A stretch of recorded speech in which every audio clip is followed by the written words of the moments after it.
Fala, torcedor! Vem chegando para mais um episódio do Jogada do Vozão. Como a gente vem explicando, desde a semana passada, a gente mudou o cronograma. Antes tínhamos aqui um bate-papo de 50 minutos entre comentaristas, falando sobre o Alvinegro de Porangabuçu e também, quem sabe, com comentaristas, né? A gente tem muito assunto para falar sobre o Ceará e agora é um assunto mais curto, né? O Jogada do Vozão agora tem um episódio de 5 a 10 minutos em que a gente traz temas para os torcedores, temas para quem vem acompanhar a gente aqui no YouTube. E hoje estou com a honra de receber, eu, Samuel Conrado, no caso, receber J. Rômulo Jotinha, narrador da Verdinha. Mais uma vez, uma grandíssima satisfação tê-lo aqui, Jotinha. Satisfação é minha, meu querido Samuel Conrado, você que presta um serviço espetacular, cobrindo o Ceará aqui diariamente, né, para o Sistema Verdes Mares. E a honra de cumprimentar essa torcida maravilhosa que nos dá uma audiência espetacular, tanto na Verdinha 92,5, né, como também no @JogadaSVM.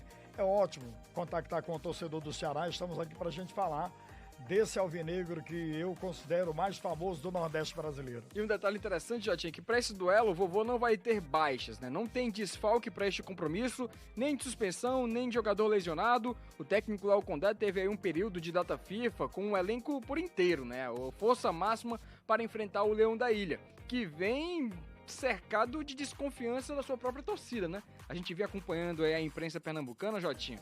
Teve aquela questão do jogo contra o Flamengo, que é um pouco mais à frente no Campeonato Brasileiro. A diretoria achou por bem vender o mando de campo, entre aspas, né? Mesmo dizendo que não era venda de mando de campo, por um valor de 3 milhões de reais, aí cederia a logística do jogo a uma empresa terceirizada que vai arrecadar dinheiro com aquela partida entre Sport e Flamengo, tendo esse valor caindo na conta antes da partida, que foi de 3 milhões de reais. E aí, fica aquela coisa, né, Jotinha? Pô, não pegou bem com a torcida que promete fazer boicote, já pensando nesse jogo contra o Ceará, provavelmente o público não seja bem aquilo que a torcida do Sport sempre coloca na Ilha do Retiro. Isso acaba afetando o jogo em si? É verdade. Para você ver, Samuel, como está difícil a situação do Leão da Ilha do Retiro, né?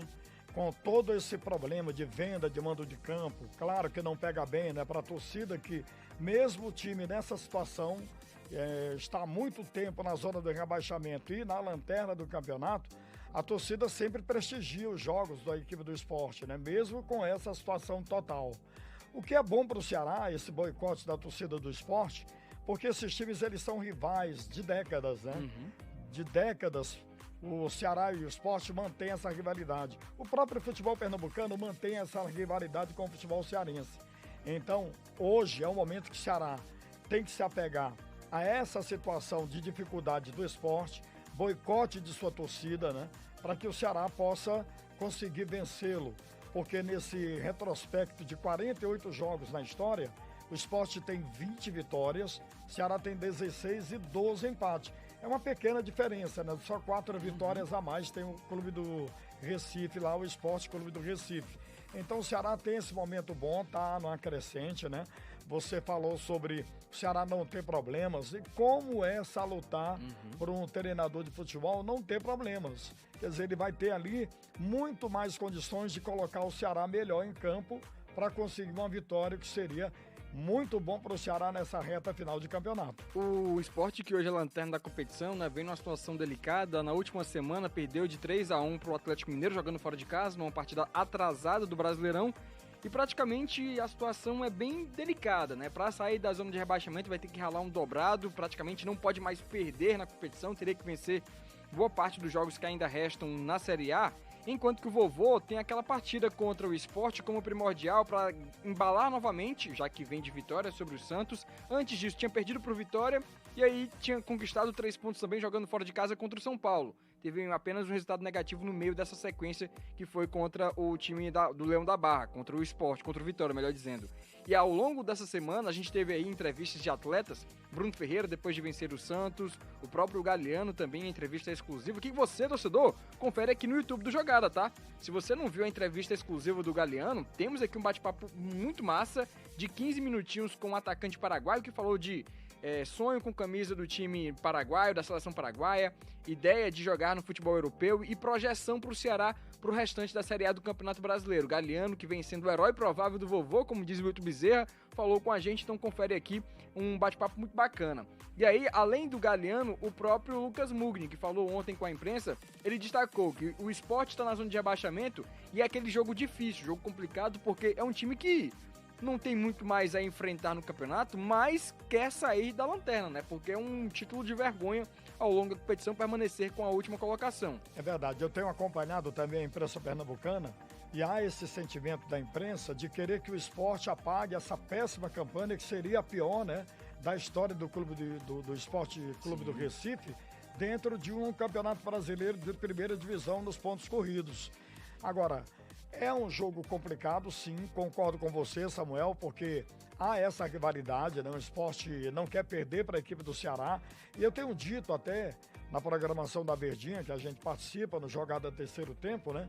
Eu tenho dito que o Sport agora, a missão dele é quase que impossível ele continuar na primeira divisão para o ano que vem.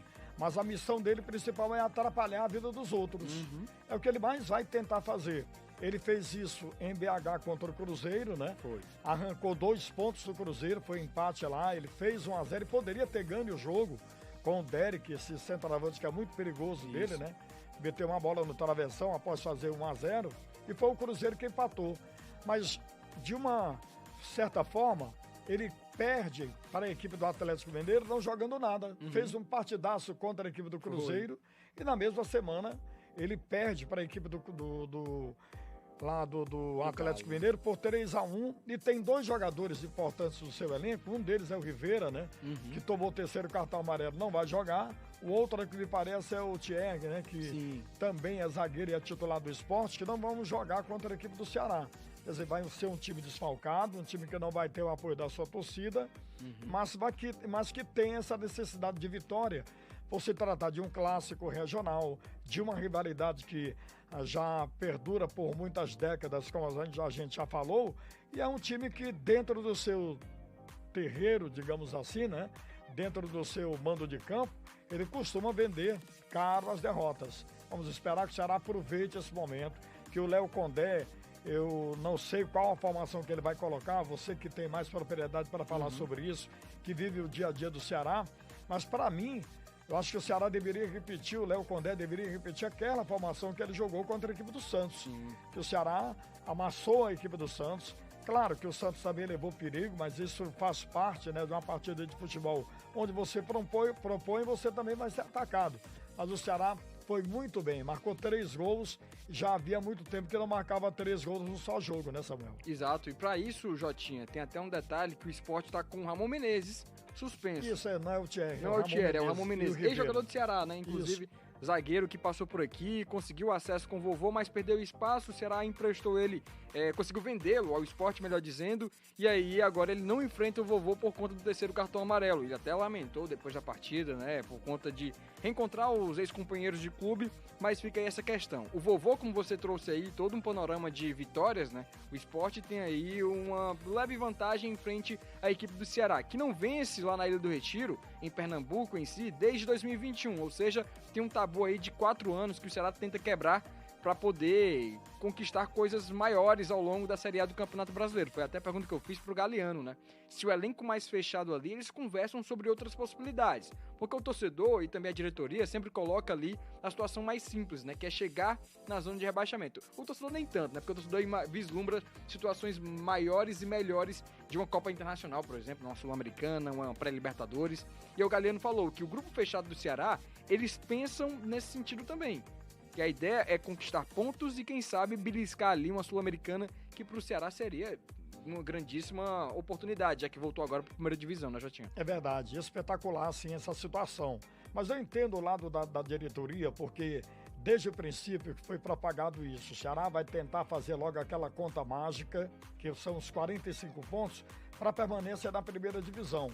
O Ceará ainda tem 12 jogos, né, pela frente, né? Isso. 36 pontos a serem disputados. O Ceará tem 34 pontos, quer dizer, ele precisa de 11 para uma permanência na primeira divisão, totalizar 45 pontos. O que vier daí, Samuel, será lucro, né?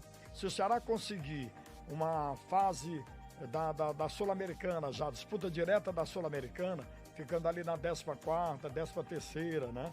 12ª posição, seria muito bom. Sim. O Ceará ainda pode até conseguir uma pré-Libertadores, mas vamos fazer o seguinte, vamos pensar nesse segundo passo, né? Conseguir uma Sul-Americana, né? Permanecer na primeira divisão, conseguir uma Sul-Americana, para tentar, porque é muito mais viável você jogar uma Sul-Americana do que uma pré-Libertadores, ou uma Libertadores, fase de grupo, né? Há times, eu não vou dizer que são times fáceis na Sul-Americana, mas são times mais palpáveis para que o Ceará possa vencê-los e seguir frente, quem sabe até lutar pelo título, né, do Sul-Americana. Exatamente, o Alvinegro que vem aos poucos se consolidando, vem ganhando novamente essa áurea de time de primeira divisão e vem montando aí um elenco com o Lucas Drubsky, com o Haroldo Martins, que vem satisfazendo, principalmente o técnico Léo Condé, que sempre fala sobre isso, sobre a torcida, que vem reconhecendo o trabalho, o esforço que vem sendo feito ao longo de 2024, com acesso para a Série A e também neste ano de 2025. Agradecer hoje Ian Laurindo, dando um baile na produção, viu, Jotinho? Grande Ian Laurindo, esse garoto é bom, hein? As categorias de base aqui do Sistema Verdes Mares estão revelando grandes verdade, jornalistas, né? O garoto aqui não é só o Ceará, né, o Ceará que dá uma reforçada na sua categoria de base, mas o sistema também, né? Exatamente. Vai buscar grandes nomes aí como Ian Laurindo, tantos outros, Sami também. Sami, né? de Carvalho, né? A gente já teve outros aqui que a gente revelou e trouxe de volta, né? Giovana Borges, Daniel Farias, tem uma galera boa aí. E aí também, agradecer também as imagens, né? Do Kid Júnior, a gente teve aqui ao longo do YouTube. Esse aí é cobra criada, né? Fala por si só, né, gente? É verdade, só o nome já fala, né? E as imagens da vitória do Vozão no primeiro turno, aplicou 2-0 em cima do Sport aqui na Arena Castelão. Gols de Lucas Mugni, pra quem tá acompanhando aqui no YouTube, é a telinha dele agradecendo, feliz da vida. E o outro foi Galeano. Boa, Ian Laurindo. Galeano, que é um dos artilheiros do vovô, vice-artilheiro na Série A do Campeonato Brasileiro. Atrás dele aqui, né, correndo junto lá, ele, o Lelê, né, que não tá mais no grupo, né, mas estava na foto, então a gente deixou o registro também aqui. Kid Júnior foi o autor dessas fotos aqui. Muito obrigado, Jotinha, valeu pela compreensão e pela participação, viu, amigo? Valeu, querido, um abraço e pedir ao torcedor do Ceará, né, convocar o torcedor do Ceará para nos dar essa audiência aí na quarta-feira, dia 15, né, Esporte Ceará. A gente vai estar transmitindo pelo @JogadSVM 92,5 aqui na FM Verdinha FM. Contamos com a tua audiência, tá bom, torcedor? Grande abraço e aquele jargãozinho, ó, bengala neles, vovô. O torcedor espera muito que no jogo de amanhã o Ceará tenha muito bengala neles aí, com o Jotinha narrando aqui na Verdinha, no YouTube do Jogada, com todo mundo acompanhando e passando aquela energia positiva. Deixa o like, compartilha com os amigos e um abraço aqui pro Hudson David. Olha aí, Hudson, hoje nós fizemos aqui um episódio de 12 minutinhos para poder trazer o panorama de Esporte Ceará para este jogo aqui na quarta-feira, lá na Ilha do Retiro. Forte abraço e até a próxima.